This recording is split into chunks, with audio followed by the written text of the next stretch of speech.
Barku, a breath to spark the human heart.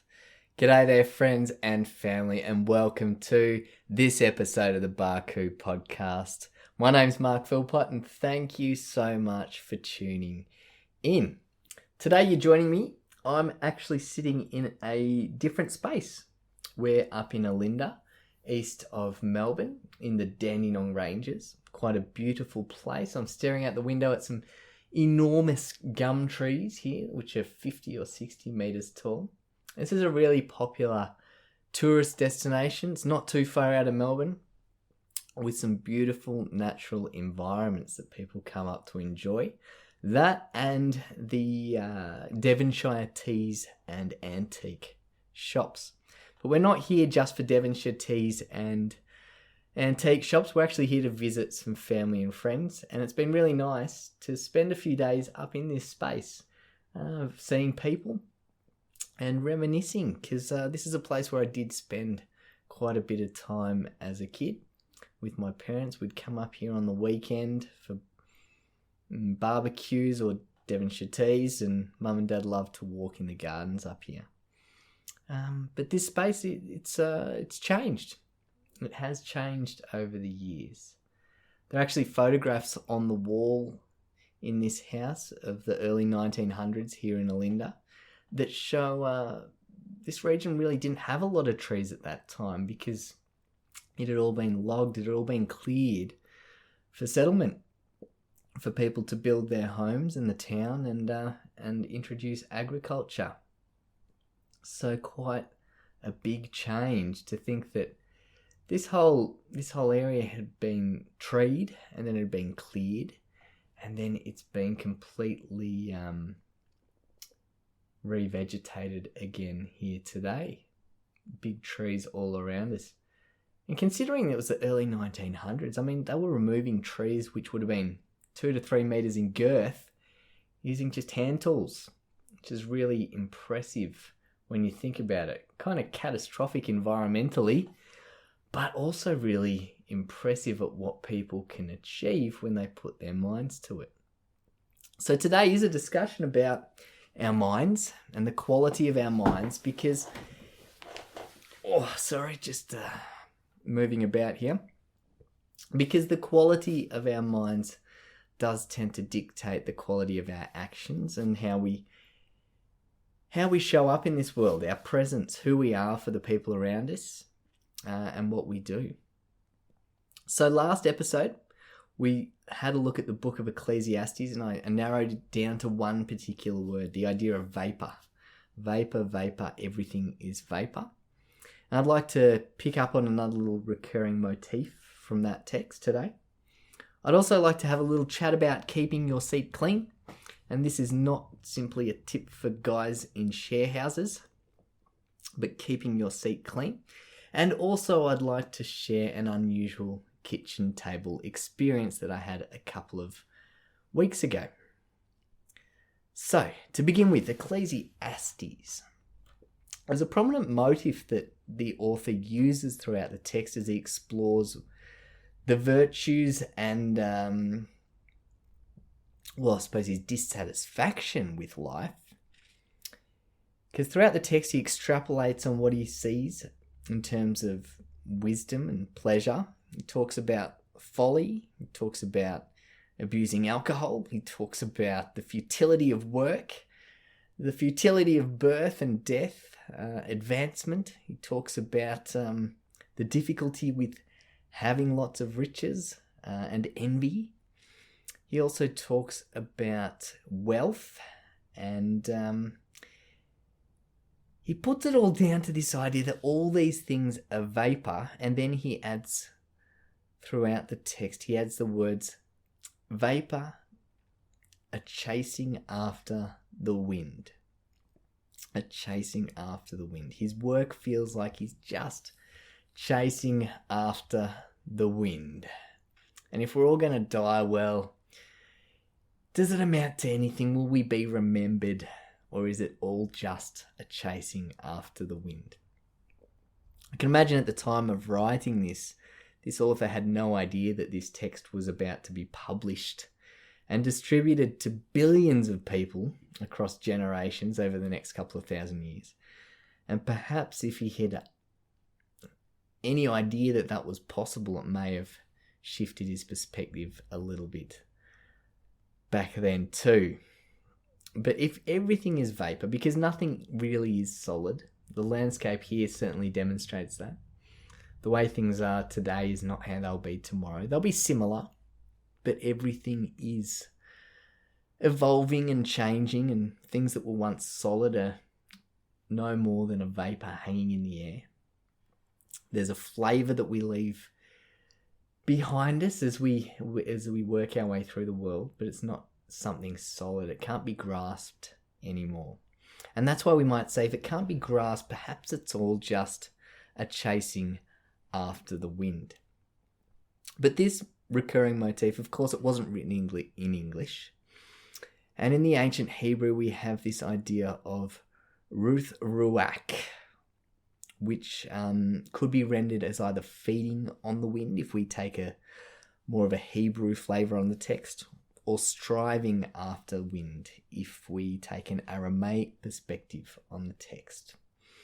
And the word ruach in the Hebrew Bible was often used, could be translated as wind, but wind being a metaphor for spirit or heart.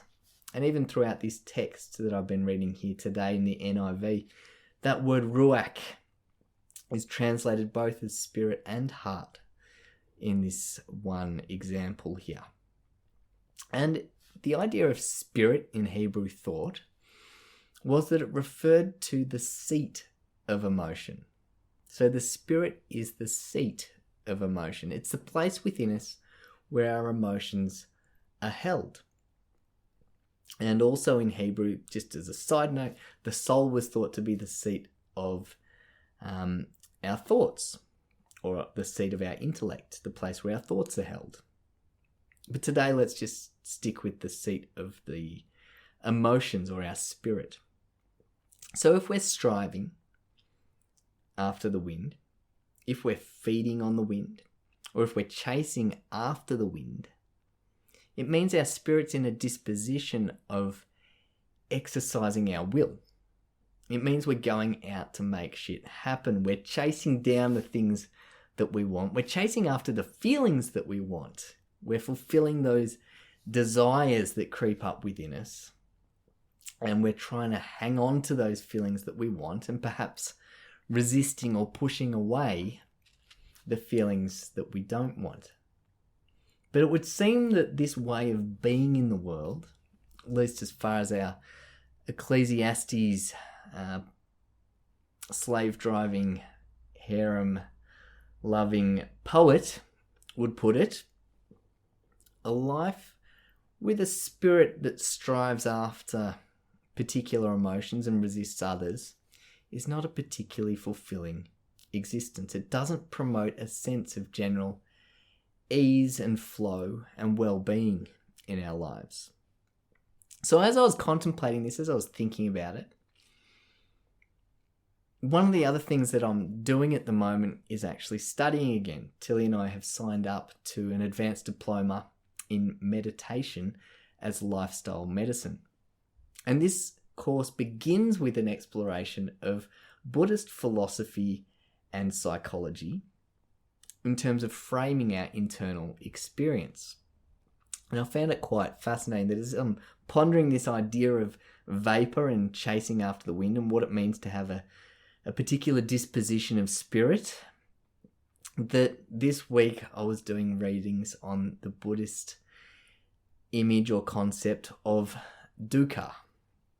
And dukkha, which often gets translated into English as suffering, is a concept that lends itself to the internal quality of that space within us, the quality of that seat of our emotions, the quality of our spirit, dukkha. Now, in English, it gets translated to suffering quite a bit, but I'd say that that's, after doing some reading, that seems to be quite inadequate, because when we translate into English, we lose a lot of the nuance and the subtleties that were perhaps intended 3,000 years ago. So if we look at the word translated more literally, dukkha, it simply means a bad emptiness, a bad empty space, which lends itself to, okay, so we could have a bad empty space within us, but what makes the space bad? Well, for that, we lean a little bit more into the etymology or the origins of the word, and we discover that the word came from the idea of having a bad axle hole on a bullock cart or an ox cart. So in the days when people were lugging around their goods and their families, perhaps, on an old wooden ox cart, a wagon, big wagon wheels, pulled by a big strapping bullock, it was very important to have a good axle hole. And if that axle hole was bad, well, then things didn't move forward with ease. Things didn't flow. So that's quite a cool metaphor that we can lend to this idea of spirit as the seat of emotion. Because, of course, nowadays, I don't know about where you guys live, but not many of my neighbours have bullock carts to pull around their goods anymore. We don't see strapping bullocks or oxen dragging carts around the streets. It's not to say the streets aren't still full of bullshit occasionally, but it's not a common, relatable image. So 3,000 years on from this original text, with the invention of CNC machines and metal lathes, what's a more relatable term that we could use to describe an axle hole? Something that we could relate to. Well, years ago, we actually bought an old BMW that perhaps gave us a little insight into what it means to have a bad axle hole. Now, cars don't have axle holes in the same sense that there's just a crude piece of timber or steel revolving around in an empty space, but they do have wheel bearings. And these bearings need to be pushed into an empty space, which we might call a seat, in such a way that it allows the bearing to spin freely. And now our old BMW, our E36 3 Series, which was quite fun to drive, though it was a precision piece of German engineering, soon after we bought it, it developed a bad wheel bearing. And if that wheel bearing wasn't corrected quickly, then it could have led to some catastrophic failures. And the first indication that you have that this wheel bearing isn't doing its job correctly, perhaps it's not seated correctly, the first thing that you notice is a noise. The wheel bearing becomes really noisy. And it kind of sounds like a helicopter. It's like as you go down the road. And that's your warning. Things are getting noisy in that space. And it's time to do something about it. Because if the seat's not good, we start to lose energy. We start to lose energy in noise and heat and friction. And it creates premature wear on the parts. So what do we learn about our interior space, about our spirit, the seat of our emotion,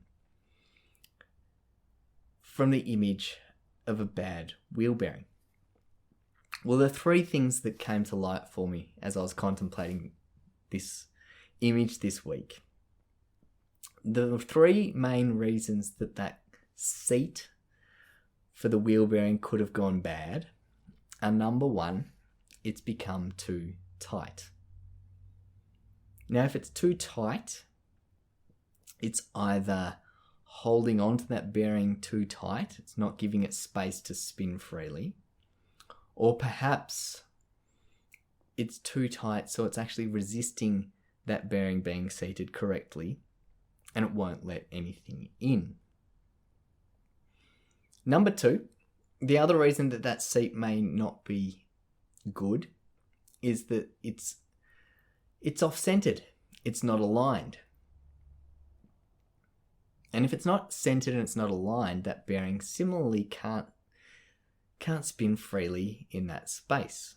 And then the third reason that I was reflecting that that seat, that place has become bad is that it's become contaminated. There's grit, there's residue that's found its way into the seat, and that's causing friction and abrasion to the parts. And again, premature wear, loss of energy. And it needs to be cleaned up. So how do we clean up the seat? And how do we keep that seat clean in such a way that it's not too tight, that it's holding the bearings of our life just right, that it is centered, and that it's free of contaminants? So again, 3 things that I reflected we could do to take care of the seat, to keep the seat of our emotions clean, to keep our spirits clean and healthy, is number 1, we need to become aware of tension. Are we holding any tension in our spirit, in our heart? Is our heart grasping us after any particular emotion? Is it trying to hold on to an emotion that's arisen, either pleasurable or perhaps less desirable? Are we trying to hold on to that emotion in a way that isn't allowing life to come and go? Or are we holding on so tight that we're actually resisting the emotions which are arising within us? Because, of course, our conditioning as children, and I'm aware of this as a parent, is that our parents don't want us to get hurt. So we're often taught to avoid pain and to cling to pleasure. But this, while it may seem on the surface to be a good way to live, it's obstructing the free-flowing nature of an open spirit. It's a closing off, it's a tightening and a constricting of the spirit that doesn't allow life to flow naturally, that doesn't allow us to keep being pulled forward. So number 1, to take care of the seat of our emotions, to take care of our spirit, is we need to become aware of how that space feels. Is it tight or is it free-flowing? Number 2 is we need to be continually transformed by the renewing of our minds. This is about alignment, because things don't align by themselves. I'd say one of the shortcomings of a lot of secular mindfulness and meditation is it really doesn't have an anchor or a virtuous platform to align with. See, because if we're not aligning the place in our spirit with virtues of love, compassion, generosity, and kindness, and you'll notice all of these virtues are opening. Love opens us up and accepts others. Compassion opens us up to the suffering of others and wishes them well. Generosity is a letting go of what we have to let it flow to new places, new people, new things. And kindness, again, is a giving of what we have to support people around us. But if we're not aligning with these dispositions of the heart, then things get knocked off center. And things will get knocked off center. We go over bumps in the road every day. And if we're not realigning, if we're not going in for a wheel alignment occasionally, then things will start to wear prematurely. Things will not flow as smoothly as they perhaps could. So, and then number 3, the third way we can look after the seat of our emotions. And this one came to me in a really unusual way. A couple of weeks ago, I was sitting at the kitchen table and I thought I'll just pop on some Hilltop Hoods. I just felt like listening to some Hilltop Hoods. And not long into a song, I found myself crying, which is really peculiar because I'm pretty good at suppressing emotions and not crying too much. But on this particular day, listening to this particular song, I found it must have been speaking to my subconscious on a different level, and all of a sudden I'm sitting there having a good old cry. And it felt great. So the third part of looking after the seat of our emotions is clearing the debris. Because if the grit gets in, if the residue of life builds up, then the bearing can't spin freely anymore. And to help us understand how this can happen, I want to turn to a song by the Hilltop Hoods called Live and Let Go. And it is a collaboration with Brother Ali. And I want to read you a couple of excerpts from that song. So in verse 1 we have Suffer. And he says, "You know the pain can hang in the air like cigarette smoke, right? Sometimes trying to live and let go is like trying to talk with a mouthful of sediment though." Which is beautiful. I mean, this is Ecclesiastes' theology of the vapor of life and how pain can hang in the air, just like the vapor of a cigarette. And sometimes our mouths you breathe it in, and of course those particles that are caught up in that smoke settle in our mouths like sediment and choke us up. And when there's too much smoke in our existence, too much toxicity in our environment, in the atmosphere that we exist in, then it can clog up that space in our mouths and in our hearts. And we need to do something about it. We need to clear it out. So verse 2, we come to Brother Ali. And I'll read this for you as well, because this is the antidote to that sediment that builds up in that interior space. This is how we keep the space clean and clear. Brother Ali says, "I pay homage to obstacles, thin line between honour and horrible. The healing heart knows the eyes must overflow. Tears clear the windows that guard the soul. Now that the water flow, you can scrub the mud out of your land, the blood out of your hands, but you still got to cleanse your heart that's trying to beat inside, and it's only purified by the tears you cried." What a beautiful exposition of the power of having a good old cry. Just letting it flow. And what good that does for our interior space, for our spirit, to let some of the debris of emotions just be washed away. Because the human condition, it hasn't changed. Thousands and thousands of years. Sure, the context has changed. We talk about impermanence and the vapors of life, and here I am sitting telling you, no, the human condition hasn't changed. It hasn't really, perhaps it has shifted a little in context, but really the things that matter to us, that the ancient poets of Ecclesiastes were reflecting on, really are very similar to what the Hilltop Hoods are talking about today. There's this fascinating conversation between art then and now in different times and places with various writers and authors that reflects this, the truth. Perhaps the truth is the constant. Perhaps the truth is the alignment that we're all searching for in life, because everything is vapor, everything is vapor, and we need to accept that. Things will change. Things always change.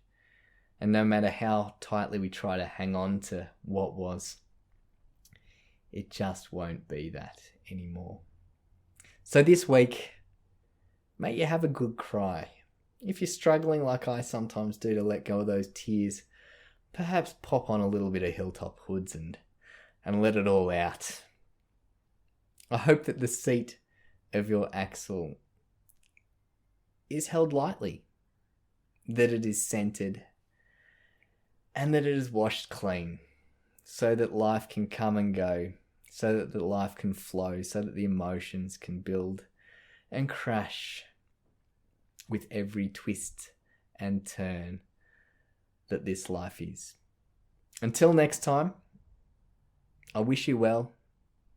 I wish you happiness and joy and love. And I will speak to you again soon. Barku.